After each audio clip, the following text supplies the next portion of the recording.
म्हणून आपल्याला कर्म केलं पाहिजे. माऊली काय म्हणते बघा, अवघाची संसार सुखाचा करीण, आनंद भरीण तिन्ही लोक.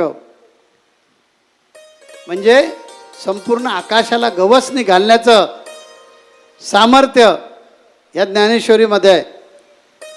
ज्ञानेश्वरी म्हणजे वेदाचं सार आहे, उपनिषदांचं हृदय आहे, भगवद्गीतेचा भावार्थ आहे आणि संत परंपरेचा अमृत आहे. ज्ञानेश्वरी वाचणारा केवळ विद्वान होत नाही, तर तो अधिक नम्र होतो. ज्याला ज्ञानेश्वरी कळली त्याच्यामध्ये नम्रता आलीच पाहिजे असं मला वाटतं. आंब्याच्या झाडावर पहाड लागला की कधीही तुम्हाला आंब्याचं झाड असं ताट झालेलं दिसणार नाही. नामदेव महाराजांच्या भाषेत सांगायचं झालं तर जैसी गंगा वाहे वैसे जाचे मन, भगवंत जाणे त्याचे जवळी. त्याचेच जवळी देव. आपल्या नामदेव महाराजांनी त्याचे फक्त शब्द वापरला, मी आणखीन च जोडलाय त्याला. त्याचेच जवळी देव भक्तिभावी उभा, स्वानंदाचा गाभा तया दिसे, तया दिसे रूप अंगुष्ठा समान. एवढी ताकद या ज्ञानेश्वरीमध्ये आहे. तो माणूस जो ज्ञानेश्वरी वाचतो, आत्मसात करतो, तो सात्विक असलाच पाहिजे. त्याचं मन भक्तिमय बनलंच पाहिजे. आजच्या माणसाकडे काय आहे? पैसा आहे, साधनं आहे, तंत्रज्ञान आहे, पण मनशांती नाही. ही मनशांती कोण देईल? ज्ञानेश्वरी.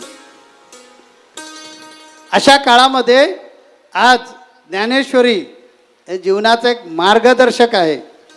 शरीराला जसं अन्न आवश्यक असतं ना, तसं मनाला संतांची वचनं आवश्यक आहेत. ज्ञानेश्वर महाराजांनी सांगितलं की जे जे भेटे भूत ते मानिजे भगवंत. म्हणजे माझा जो सिद्धांत आहे, तुम्ही जगा दुसऱ्याला जगवा, तेच माऊलीने वेगळ्या भाषेत सांगितलेलं आहे की चराचरामध्ये प्रत्येकामध्ये देव बघा. तो तुमच्यात आहे, तो सगळीकडे. मी माझ्या अभंगात सांगितलं, कळला नाही, कळला नाही, कळला नाही देव, अम्मा कळला नाही देव. या अभंगामध्ये माझ्या मी सांगितलं, अणु रेणूत देव आहे. नरेंद्र म्हणे शोधून पहा, मग तुला कळेल तो. तेव्हा ज्ञानेश्वरी वाचणारा माणूस, ज्ञानेश्वरी आत्मसात करणाऱ्या माणसामध्ये ज्ञानेश्वरी पचली का? कारण एखादा पदार्थ आपण खातो, तो पचल्यानंतर आपल्या चेहऱ्यावर दिसतो. पचला नसेल तर सकाळी फार मोठी पंचायत होते. तशी ज्याला ज्ञानेश्वरी पचली, त्याच्या चेहऱ्यावर, त्याच्या कृतीवर, त्याच्या आचरणामध्ये ती विलसली पाहिजे. तर आपण खऱ्या अर्थानं ज्ञानेश्वरीचे भक्त आहोत असं म्हणता येईल. आता ज्ञानेश्वर माऊलीने काय केलं की ज्ञानेश्वरीच्या माध्यमातून अध्यात्म सोपं सांगितलं. परा आणि अपरा भक्तीचे दोन प्रकार करून टाकले. आणि ही भक्ती जी आहे ती जन आंदोलनामध्ये निर्माण करून टाकली. जन आंदोलन उभं केलं भक्तीचं. आणि म्हणून सर्वत्र आपल्याला हरिपाठ, सर्वत्र भक्तिमय वातावरण महाराष्ट्रामध्ये दिसू लागलं. या वारकऱ्यांमुळे हिंदवी स्वराज्य स्थापन झालं. माझ्या समजुतीप्रमाणे मी जे विधान केले ते चुकीचं बिलकुल नाही. अत्यंत अभ्यासपूर्ण विधान केलेलं आहे.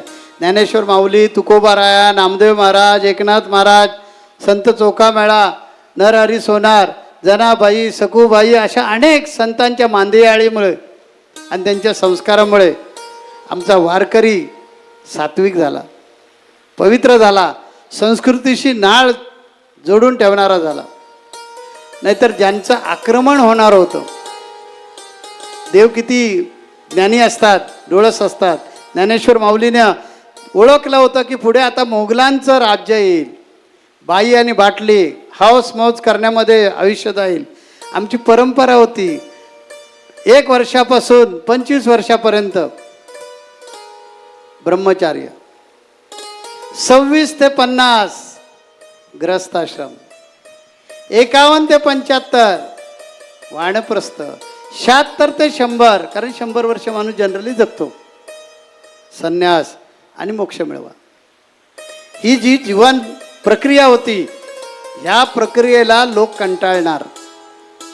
आणि म्हणून जे संत द्रष्टे असतात, त्याप्रमाणे ज्ञानेश्वर माऊलीने काय केलं, परा आणि अपरा भक्तीचे प्रकार करून टाकले आणि सांगितलं, अरे हरिमुखे म्हणा, हरिमुखे म्हणा, पुण्याची गणना कोण करी.